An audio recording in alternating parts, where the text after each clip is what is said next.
ગઈ તારીખ 29/26 રોજ રાત્રે 10:45 વાગે એક રાહદારી દ્વારા 112 ને મેસેજ મળે છે કે પ્રસંગ પાર્ટી પ્લોટ આગળ ટ્રાફિકની બાબતે કંઈક મારામારીનો ઝઘડો થયેલો છે। આ પ્રકારના મેસેજના આધારે 112ની ટીમ ત્યાં પહોંચે છે। બંને પક્ષોને એટલે જેના ફરિયાદી અને આરોપીઓ બંને વચ્ચે જે ઝઘડો થયો હતો એ અનુસંધાને એ બંનેને લઈને સોલા પોલીસ સ્ટેશન ખાતે આવે છે।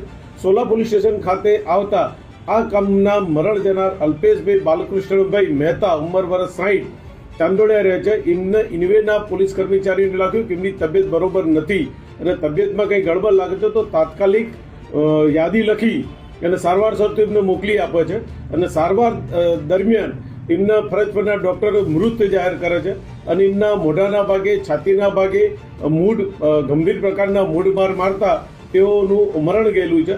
આ હકીકતના આધારે આ કામના બંને આરોપી અમિત રાજેન્દ્રભાઈ વાઘેલા અને કેવલ મનોજભાઈ વાઘેલા નાઓને પોલીસ આ કામમાં પૂછપરછ કરી અટકાયત કરી અને આગળની તપાસ હાલ પોલીસ ચલાવી રહી છે।